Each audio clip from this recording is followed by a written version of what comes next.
जय हिंद दोस्तों, मेरा नाम है अनिरुद्ध और मैं आप सभी का स्वागत करता हूं इंडिया डिकोडेड पर। दोस्तों, अरावली मुद्दे को लेके फाइनली सबसे पहले तो गवर्नमेंट, हमारे जो यूनियन एनवायरमेंट मिनिस्टर हैं, उन्होंने क्लैरिफिकेशन दे दी है। नंबर 2 पे हमारा जो फॉरेस्ट सर्वे ऑफ इंडिया है, भारतीय वन सर्वेक्षण, उसके द्वारा क्लैरिफिकेशन दे दी गई है।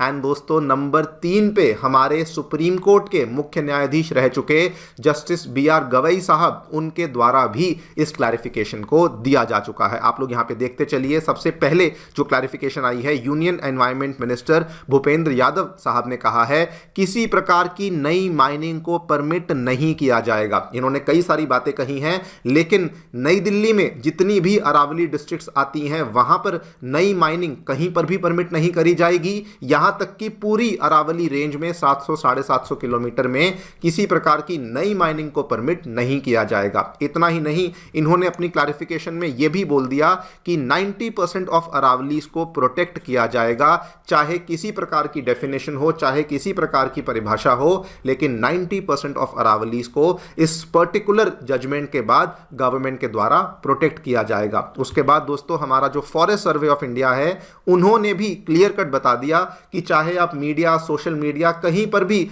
जो भी आप सुन रहे हैं, प्लीज उसको ना माने, बिकॉज जो सुप्रीम कोर्ट की जजमेंट आई है, उसके बाद 90% ऑफ हिल्स को फॉरेस्ट सर्वे ऑफ इंडिया के द्वारा कैटेगोरिकली प्रोटेक्ट किया ही जाएगा। और जो बची कुची कसर थी, वो हमारे ex chief justice BR Gavai साहब के द्वारा कल रात को हुई टीवी डिबेट में उसको क्लैरिफिकेशन दे दी गई कि सबसे पहली बात तो जजमेंट को पूरा पढ़िए, और साथ में उन्होंने एक वर्ड इस्तेमाल किया कि जो अरावली वाली जजमेंट है, ये एक कंटिन्यूइंग मैंडेमस प्रोसीडिंग है, यानी कि एक बहुत ही अलग तरह की जजमेंट है, जिसके मायने ऐसे हैं कि ये जब तक माइनिंग चलती रहेगी, हर माइनिंग के केस को सुप्रीम कोर्ट के द्वारा केस बाय केस देखा जाएगा कि क्या वहां पर माइनिंग होनी चाहिए या फिर नहीं होनी चाहिए। इन्हीं सब चीज़ों के बारे में मैं आपके साथ चर्चा करने वाला हूं। क्या एग्जैक्टली भूपेंद्र यादव जी ने कहा है, फॉरेस्ट सर्वे ने क्या कहा है, सुप्रीम कोर्ट की जजमेंट में क्या था, जस्टिस BR गवई ने क्या कहा है, 100 मीटर का मानक कहां से आया, 100 मीटर ही क्यों चुना गया, उसको भी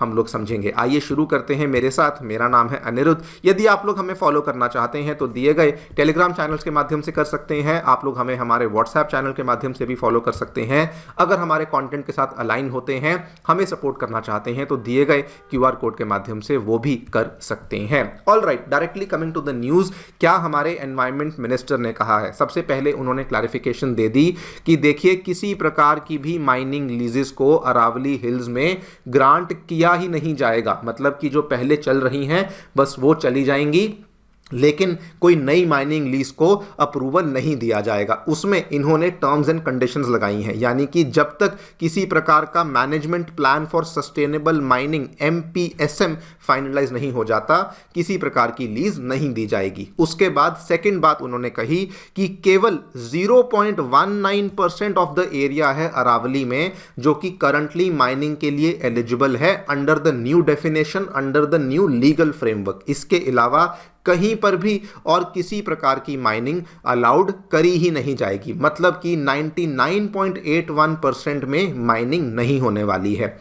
उसमें भी इन्होंने फर्दर बताया कि जो जितने भी कोर एरियाज हैं, मतलब जो आपने पढ़े होंगे बायोस्फीयर रिजर्व में जो कोर एरिया होता है, जितने भी प्रोटेक्टेड एरियाज हैं, टाइगर रिजर्व्स हैं, इको सेंसिटिव जोन्स हैं, वेटलैंड्स हैं, कैंपा एरियाज यानी कि कंपनसेटरी एफॉरेस्टेशन वाले एरियाज, उन सभी एरियाज में माइनिंग एक्सप्लिसिटली यहां पर बैंड है, और वहां पर किसी प्रकार की नई माइनिंग यहां पर चालू नहीं होने वाली है। फर्दर क्लैरिफिकेशन और दी कि दिल्ली में, जिसमें कि 5 अरावली डिस्ट्रिक्ट्स आती हैं, वहां पर किसी प्रकार की माइनिंग नहीं होने वाली, और जो एग्जिस्टिंग माइंस जो कि अभी चल रही हैं, वो भी तभी चल पाएंगी अगर जो नई नॉर्म्स ले डाउन करी गई हैं, जो नई डेफिनेशन को ले डाउन किया गया है, अगर वो लोग उसके साथ कंप्लाई यहां पर करेंगे। फाइनली दोस्तों, इन्होंने क्लैरिफिकेशन में कहा सुप्रीम कोर्ट की डेफिनेशन को हम लोग फॉलो करने वाले हैं, और वही एक यूनिफॉर्म डेफिनेशन है जो कि अरावली जितने भी राज्यों में जाती है, गुजरात, राजस्थान, हरियाणा, दिल्ली, उन सभी राज्यों में इस पर्टिकुलर डेफिनेशन को फॉलो किया जाएगा। नाउ दोस्तों, सुप्रीम कोर्ट की डेफिनेशन क्या थी वो आपको बता देता हूं। सुप्रीम कोर्ट ने जब जजमेंट दी थी, लगभग नवंबर के बीच के आसपास की बात बात है, तब उन्होंने कहा था कि सबसे पहले तो ये जो डेफिनेशन है ये केवल अरावली हिल्स की नहीं बल्कि Aravalli hills and Aravalli ranges की है। अब थोड़ा ध्यान से सुनिए, इसमें नंबर 1 बात कही गई थी कि जो भी लैंडफॉर्म्स 100 मीटर या उससे ऊपर हैं अबव द लोकल रिलीफ, केवल उसी को अरावली हिल्स माना जाएगा। नंबर 2, और ये बहुत इंपॉर्टेंट है, उन्होंने रेंज को डिफाइन किया था कि अगर 2 या 2 से ज्यादा ऐसी कोई भी हिल्स हैं जो कि 500 मीटर के अंदर आती हैं एक दूसरे के, उस केस में उसको रेंज माना जाएगा। और ये दोस्तों बहुत इंपॉर्टेंट है, भूपेंद्र यादव जी ने इसी चीज को यहां पे एक्सप्लेन किया कि देखिए जो ये रेंज वाली डेफिनेशन है इसको बहुत सारे लोगों ने इग्नोर कर दिया। अब इस चीज़ को समझिए, डेफिनेशन साफ साफ कहती है कि अगर ये 2 इलाके हैं, ये 2 आपके हिल्स हैं, अगर ये दोनों आपस में 500 मीटर की दूरी पर हैं तो इस पूरे सिस्टम को एक रेंज माना जाएगा। अब इसके बीच में चाहे पहाड़ी 10 मीटर की हो, चाहे 5 मीटर की हो, 20 मीटर की हो, 50 मीटर की हो, वो सारी की सारी पहाड़ियों को प्रोटेक्टेड एरिया माना जाएगा, वो सारी पहाड़ियों को रेंज माना जाएगा और वहां पर किसी प्रकार की माइनिंग या किसी प्रकार की एक्टिविटी नहीं हो सकती है। पहली बात तो ये, जिस चीज को उन्होंने एक बार फिर से रीआइट्रेट किया, ये भी बताया भले उसकी कितनी भी हाइट हो, भले उसकी कितनी भी स्लोप हो, इसके बारे में किसी प्रकार की माइनिंग नहीं होने वाली। जो रिमेनिंग हाइट मेजरमेंट को लेकर कंफ्यूजन चल रही थी उसको लेकर भी क्लैरिफिकेशन दी कि जो 100 मीटर का मानक है ये असल में सी लेवल से नहीं है। मतलब कि अगर मान लीजिए ये आपका यहाँ पर इस तरीके से पहाड़ बना हुआ है तो ऐसा नहीं कि यहाँ से शुरू होकर 100 मीटर को नापा जाएगा, जी नहीं, वो 100 मीटर बेसिकली सराउंडिंग टेरेन के हिसाब से, लोकल रिलीफ के हिसाब से नापा जाएगा। अब ये लोकल रिलीफ क्या है, सुप्रीम कोर्ट की जजमेंट क्लियर कट बताती है कि जो आपके आसपास का एरिया है उसका जो लोवेस्ट कुंटूर है उसको देखा जाएगा, उस लोवेस्ट कुंटूर से वहां से मेजर किया जाएगा कि एग्जैक्टली पहाड़ी कितनी दूर है, कितनी ऊंची है। अगर वहां से 100 मीटर से कम है उस केस में उसको अरावली नहीं माना जाएगा, अगर वो 100 मीटर से ऊपर है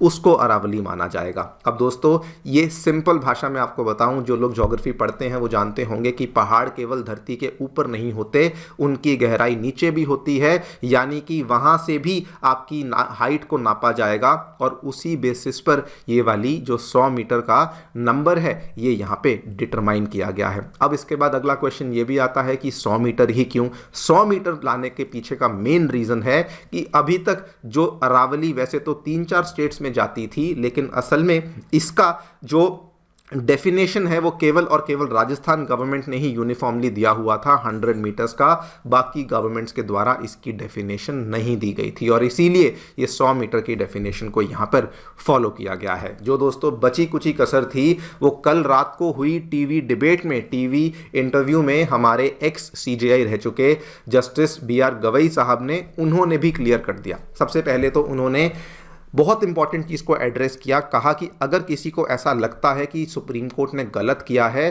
तो उन्होंने कहा कि अगर जो ऑर्डर है उसको हमेशा दोबारा ठीक किया जा सकता है, सुप्रीम कोर्ट हमेशा अपने ऑर्डर्स को बार बार रिव्यू करती रहती है। लेकिन उसके बाद इन्होंने साथ में ये भी बताया जो कि बहुत इंपॉर्टेंट है, उन्होंने कहा कि सबसे पहले तो कहीं पर भी माइनिंग हो नहीं सकती जब तक कि MPSM फाइनलाइज नहीं हो जाता। ये MPSM क्या चीज़ है? ये वही वाला MPSM जो कि भूपेंद्र यादव ने कहा management plan for sustainable mining, ये फाइनल नहीं हो जाता। नंबर 2, उन्होंने साथ में ये भी कहा कि यहां पर जो ये वाली जजमेंट है ये कंटिन्यूइंग मैंडेमस प्रोसीडिंग के तहत इसको माना जाएगा। और इसका आपको एग्जांपल बता दूं, आपने MC मेहता केस के बारे में सुना होगा।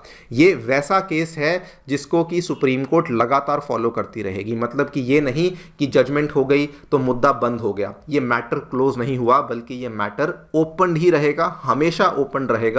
इसका मतलब ये है कि अगर कोई आगे चल करके माइनिंग लीज दी जाएगी उसको भी सुप्रीम कोर्ट मॉनिटर करेगा, किस बेस पे दी गई है वो भी देखा जाएगा।